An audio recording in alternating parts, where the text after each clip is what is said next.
Hello, cricket fans, and welcome to Cricket with Intent. Today, we're going to talk about obviously the big game today, India versus South Africa. Also, we'll talk about the couple of other games today, Bangladesh versus, New Zealand. yep, and also Sri Lanka versus Afghanistan from yesterday. But there is only one place to start, HB. I'm your host, GB. India versus Africa. What were your thoughts? Well, I gotta say, India's bowling. They showed up. There was a lot of question marks coming in, wasn't there? Like about the spinners in particular. I mean, it was a good matchup as well, facing the South Africa Yep, batting lineup, which is weak against spin. Let's be honest. and they're low on confidence. Yeah, Rohit Sharma came in, not many runs. In the warm up games, Yep, didn't look good. Scored 100. Probably yeah. his best innings, I would say, for India in a one-day game. It's definitely been his toughest innings in terms of conditions and things like that. He definitely had his luck as well. He was dropped at least a couple of times, I think, and edged a couple of times as well. But yeah, you got to capitalize on those mistakes, and he definitely pulled through. But I definitely agree with you on the bowling. Like, this is the first time, as long as I've been watching cricket, where with the India team, you actually look at it and go, my word, their strong suit is actually bowling Yeah. rather than their batting. Yeah. I mean, it's been like that for, I would say, since around 2017, it's been like that, Yeah. really.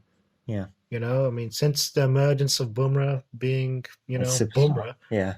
and then, the two leg spinners, Kuldeep and Chahal, I mean, this just changed. Everything's changed. I mean, Kuldeep, Bumrah, Shami, and probably Chahal. I mean, you look at those four, I mean, that could be India's best. I mean, those are four of India's best bowlers ever, looking at the stats. Yeah, definitely. I mean, how good was Chahal today? Took 4 wickets, bowled really well, some beautiful deliveries. Yeah, I mean, and that's why he's now gone ahead of Kuldeep, in Mm. terms of like the number one spinner for Yeah. India.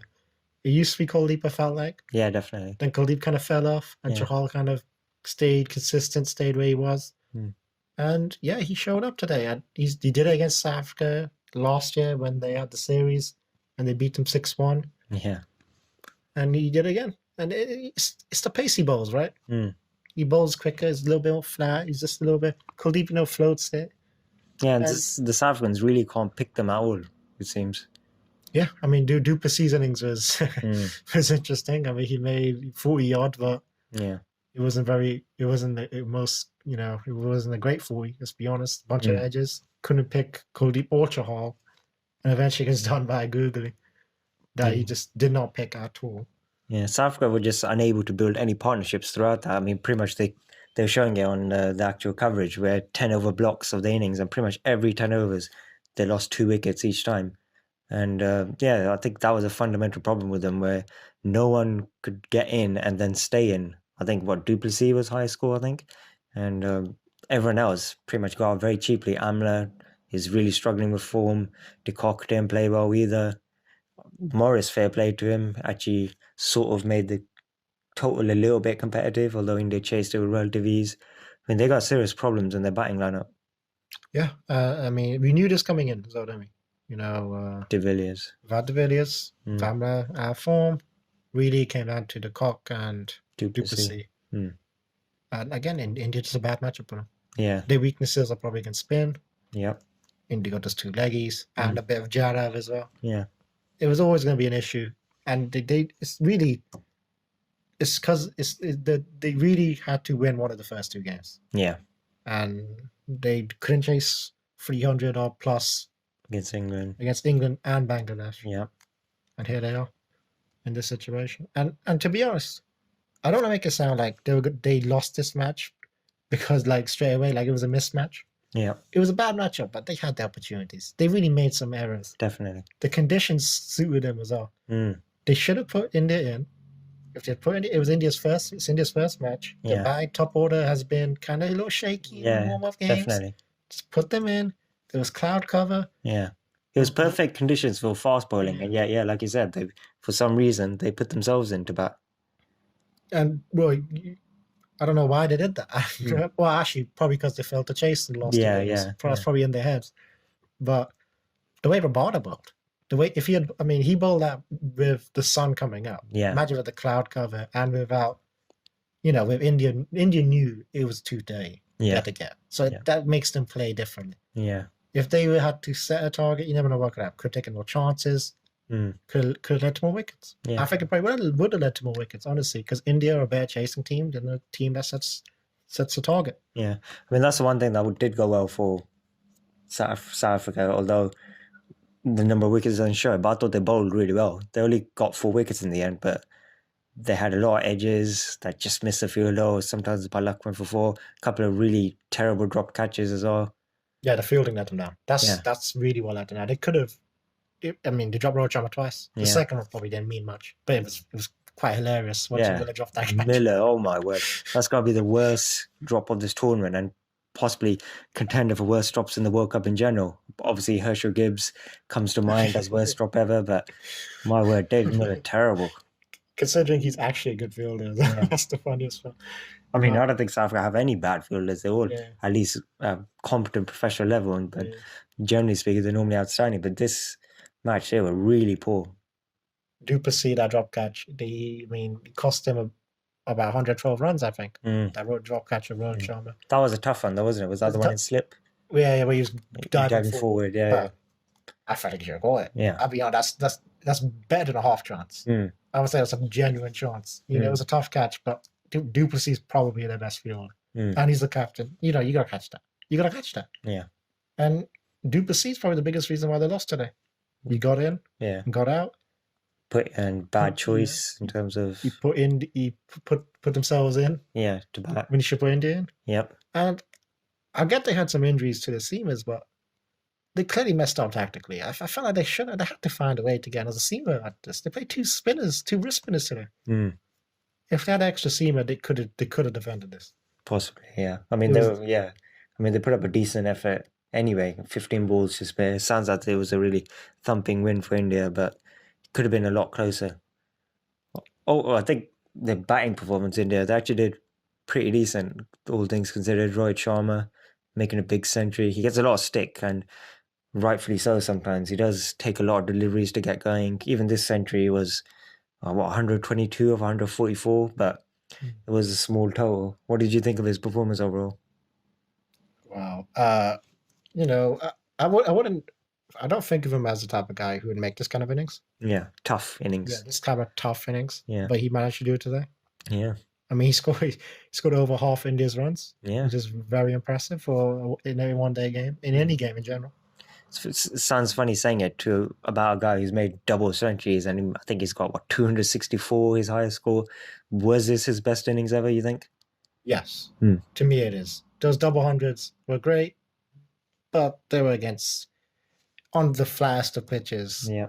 in meaningless game. I don't want to say meaningless, Yeah, let's but be honest. non-tournament play, yeah. Let's be honest. These ODI series games, come on, and 2 of them against Sri Lanka. Yeah. One was against Australia, so Mm. well done. Well done to that. But he did get lucky. Mm. I mean, I'll admit, I'm not the greatest Rohit Sharma fan. You probably hear it in my voice, Yeah. the way I'm giving praise. It's Yeah. not like, It's all like forced. if Kohli did this, it'd be different. It'd be like, I'd be talking about how great he is and he's Yeah. one of the greatest ever. Because Yeah. Rohit did it, it's a bit like, Mm. but I have to give him his credit. Mm. They probably would have lost. They would have lost probably Mm. if he didn't do that. If he had got out, earlier, and if the umpire had given him out That for LBW, that LBW, yeah, that was which close. a close shout, which Umpire I'll be scored. honest, looked out loud. Yeah, we both thought it was out initially. But he deserves credit. Yeah. He stuck in there and he got the job done. What do you think of the rest of the batting lineup? Because there's a bit of a worry, India's form in terms of batting. I mean, Dhawan, unfortunately, got out cheaply. What do you think about him right now as opener? Is this place at risk, maybe? I mean, do you think he'll come through at some point? I think he'll come through. He would have to fail quite a few more times for them to even think about dropping him. Mm. It's not like they have much Options, there. yeah. So they'll have to, if for them to drop an opener, it'll be Rahul coming up, and then you'll have to probably bat Shankar 4, Yeah, which I don't think they want to do. yeah. So to me, I think this bang order, they're pretty much stuck with it. Yeah. I thought Rahul was a bit of a missed opportunity. He got in, Yeah. but then got out. Yeah, I mean, he looked good. I'll Yeah. give him that credit. He did look good. He looked probably the second best batsman out there today. I feel that's the problem with Rahul in general anyway. He always sort of looks good, but then he's always capable of getting out at any point. Yeah, but that is true. That is very true. The way he got out today was pretty Yeah. pretty soft. Mm. He's just trying to drive at the ball. He just misreads the length. Mm. I mean, it was pretty poor. But I wasn't too upset with him, honestly. Maybe some people were, but I felt like the game was over at that point. Game was kind of drifting. Yeah. They need 70 to win, I think, at that point. Mm. The job is pretty much done. To be honest, the job is done. By the bowlers. But by the bowlers, but also when they kind of got through that initial sort of spell. And they'd only lost 1 or 2 wickets, so it wasn't too bad. Kohli does deserve some credit, I guess, for blocking it out, I suppose. Yeah, he actually stuck around quite well. He blocked it out and then chucked his wicket away to Palak Kwao. That guy. It was interesting. Yeah, one of the most hyped things coming into this game was the whole Rabada versus Kohli thing, and it didn't get too heated. Obviously, Rabada bowled really well, tough, fast deliveries, but it didn't look like there was much of a war of words like I think a lot of people would have been expecting, because Rabada's obviously quite a hothead, as is Kohli. Were you surprised by that? Well, I wasn't surprised. I didn't expect it to happen. I was kind of hoping it would happen, but it was realistically, it was never going to happen. You don't want to get the hate from India fans, especially when you're going after Kohli too much. He's already gone after him a little. You don't want to go overboard now. Yeah, to be honest, Rabada bowled. He bowled brilliantly. Yeah, he was absolutely. He was literally the saving grace for South Africa team. Yeah, were you surprised about Dhoni? He actually got out. I thought that'd be another not out in his resume, especially because there was no pressure at that point. I think he got out, 14 runs left off 25 balls. It was surprising that he didn't pad his not out stats. I was thinking he might get another one of those, finishes not out, on a successful run chase, pad that successful run chase stats that he has. Yeah. He averages over 100 in successful run chases. Yeah, that's fair play. It's a skill. I mean, if it was that easy, everyone would do it. Yeah. I mean, it didn't mean much. If the game was over, there isn't much to say. I guess another thing, we've spoken about Bumrah, but I felt like Bhuvneshwar Kumar bowled all right, is it? Yeah, I like Bhuvneshwar Kumar. He's almost become underrated almost at some point, or the forgotten man of India's great bowling attack since Ishant Sharma and Shami did really well in the Test series with Bumrah, obviously. But Bhuvi was one of the first guys as well to come through these last 3-4 years and bowled really well for us. Yeah, because that was the selection dilemma, wasn't it? Or Shami or Bhuvneshwar. I probably would have leaned towards Shami, to be honest with you. I understand why you would go with Bhuvneshwar Kumar. The cloud cover, the conditions out there. Also, he can actually bat. I was going to say, which is probably the biggest reason in my mind. Yeah, because we got a long tail. We got basically 3 proper number 11s. At the bottom of the order, and Bhuvneshwar's the last sort of guy who could bat a bit. Yeah, those last 3 for India would definitely be number 11s for England. So that basically sums it up. So what do you think about South Africa then? Their tournament hopes at this stage. They've now gone 0-3. It's easily the worst World Cup ever at this point. I know they've been knocked out before in the group stage, 2003 famously, but that was partly because of sheer incompetence. But they never had an 0-3 start before. What do you think about their prospects going forward? It's funny. Last time I did this podcast, I'm pretty sure I said that they're out. But it's funny, right? Throughout the commentators throughout today kept talking about 92 Pakistan, right? Because that was the same format, and I believe Pakistan went off to a bad start. They lost so. 4 of their first 5. Oh right, yeah. That's how bad it was, and they obviously came back to win the tournament. I'm beginning to think that South Africa pull that off, and I'll be honest with you. I don't see it. Yeah, I don't see any Imran Khan, Wasim Akram types. I see Rabada. Well, I don't see anything else. Amla's doesn't look good to me. I don't know. Morris played really well today, to be fair. Bowled really well and batted a bit as well. I know he's not that sort of player you look at as he's going to turn the team around, but... Yeah, exactly. I don't look at him as a player who's going to turn that team around. That's probably the best he's going to play this tournament, probably. Such as the batting, that's the main problem, I think. They've struggled to chase. Saying that, they did make decent run totals in both games, but... The first 2, yes. Yeah.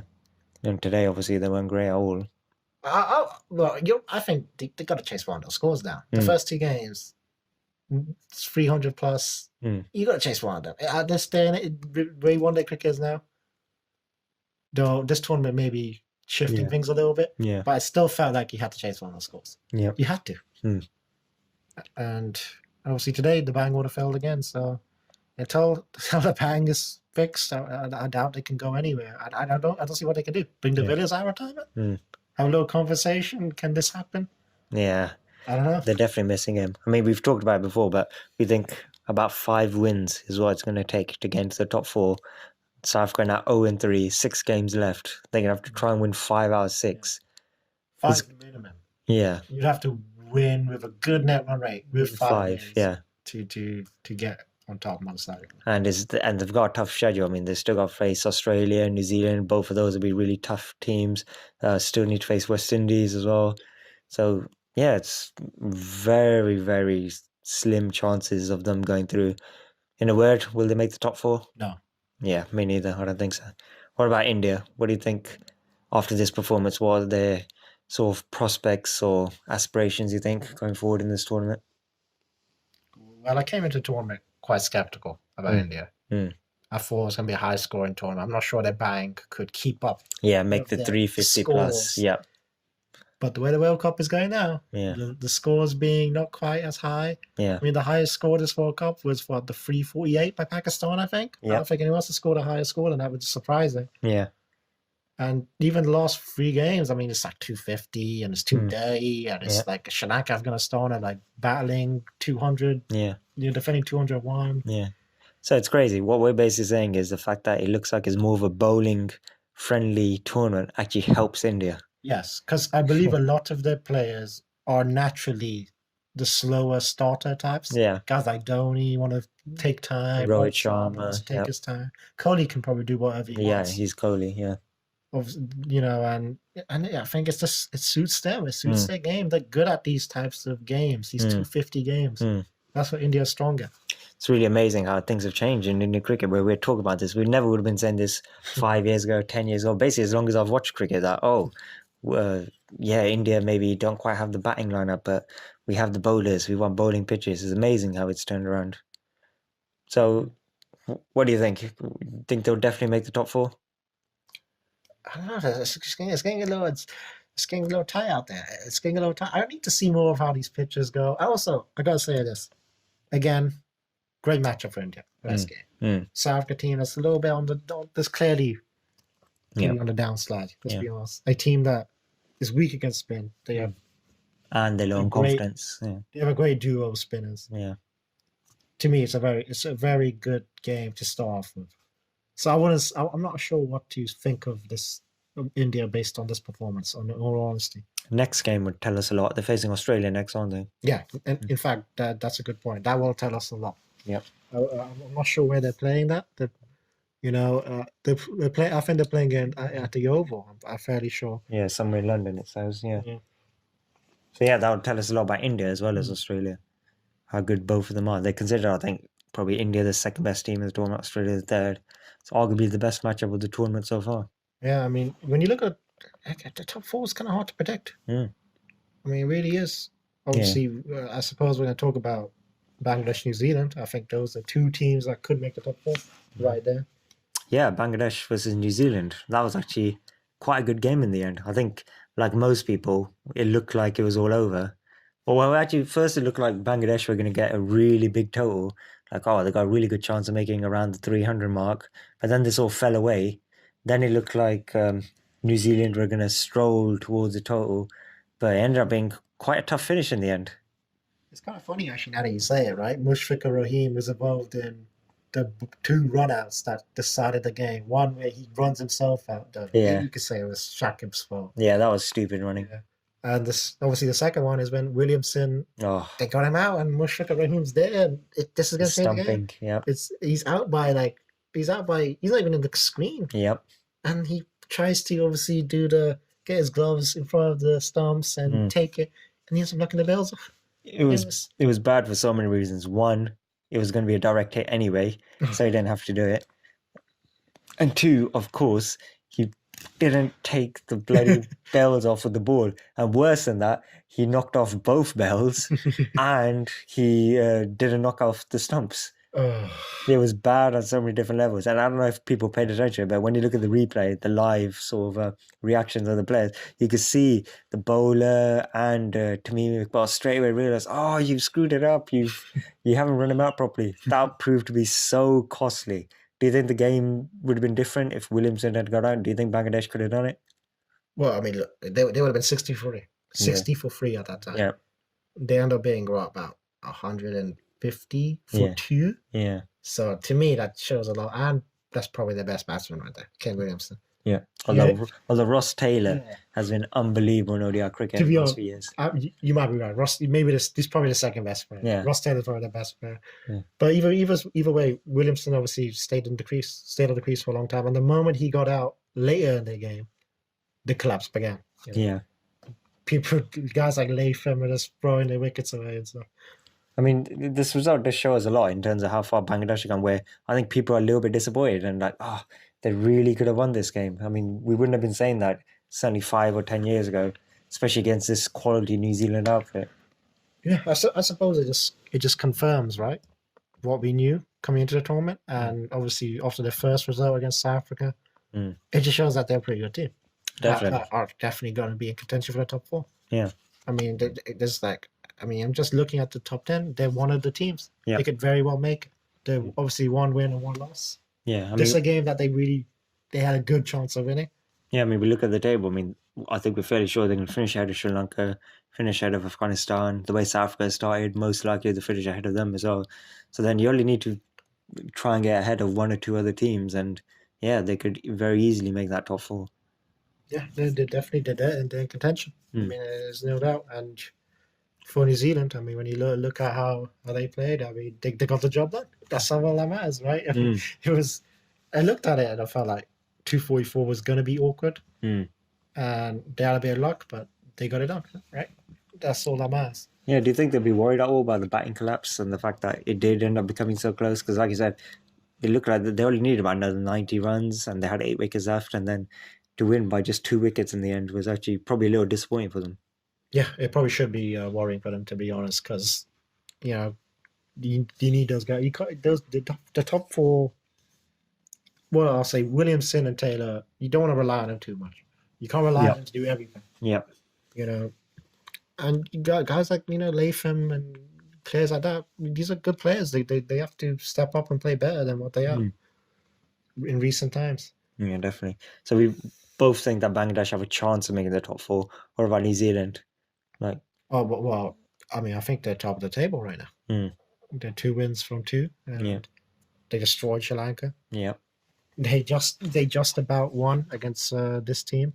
I think, yeah, arguably this maybe even be a benefit to them that they got a little bit of a close game and win out of the way early into the tournament. Because I always think you don't want to easily blitz through a tournament and have no tough games, because at some point you're going to have some sort of competitive game. So it's good to get one of those under the belt. But do you think they'll definitely make top 4? I wouldn't call them a lock. I'm not calling them. I only have like 2 teams that I would consider locks. Who are they? I think West Indies and England are probably locks. West Indies. That's my opinion. That's my honest opinion right now. Fair enough. I actually think New Zealand will definitely make the top 4. Good start, obviously helps. They're 2-0 already. Also, just the fact that they have a really good all-round team, great fielders. They bat pretty well. I know they had a bit of a collapse today, but they're batting all the way down the order. The bowling attack's really good and a little bit underrated. And just the fact they're always consistent in most tournaments, like getting to the semi-finals is very common for them. They always get out, obviously, at that stage, pretty much most of the time. But I think they have the know-how and they're a good all-round team. And I would be surprised, especially after a 2-0 start, if they somehow make the top 4 at this stage. You know, I'm gonna amend my prediction just now. He's backtracking already, guys. Whoever wins tomorrow between Australia and West Indies, that team will be a lock. That's a good point. I'm going to go with that because I don't want to say West Indies are a lock and they lose to Australia. Because let's not forget, earlier I did say I have Australia as favourites for the World Cup. Yeah. So I got to maintain some consistency right now. Yeah, so early on in the tournament, like, people just flip-flopping and changing.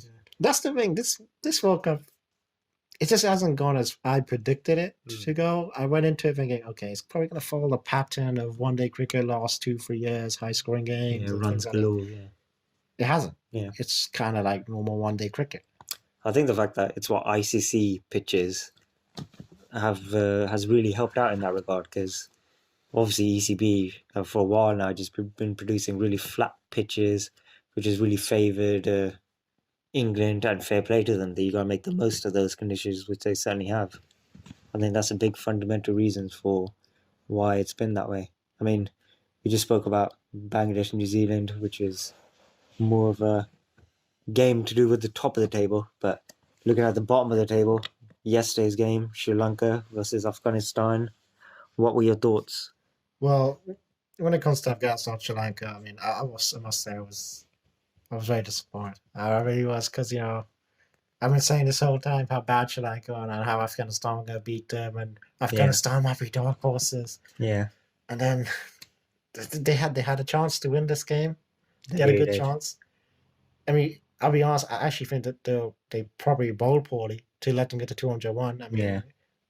the amount of extras they bowl, I think they bowl like 37 extras, Yeah, it's which is crazy. insane. Yeah. Like, how do you let that happen? The wicketkeeper didn't do a good job. At least 2 or 3 went past him for 4. That's just it's terrible. Yeah, I mean, that's pretty much why they lost. yeah. I'm not sure if the rain helped either. Like, there was obviously a rain delay there where it almost gave Sri Lanka time to almost recoup a little bit and sort of regroup. I can have a lot of excuses for that. Actually, I could make some excuses for Afghanistan, but I'm probably not going to. I'll just say, the bang just it's the weakness of that team, right? It really is, and it showed itself. They had a real chance of winning. I remember at one point they were like 5 down. I feel like they needed I'll say 70 maybe to win. They were 5 down, and I was just like, okay, they got a chance. I remember thinking to myself, play of time. Just knock it out, settle down, let's do this. And then they bring in Sri Lanka, bring in Nuwan Pradeep, and he had a good spell, and he had got LB. It was a borderline LB. It's not like the Rohit Sharma LB where it looked out. I think it looked more like this is going down. Yeah. But it was given out, Yeah. and there's a clip in the stumps, and that changed it all. Because the moment he came in, you get Rashid Khan coming in, who's kind of not really a batsman. Then he gets out, and before you know it, game's different. There's 7 down, and then you got 50. Yeah. And yeah, that's it. It was just it went downhill pretty quickly. Actually, I was quite disappointed.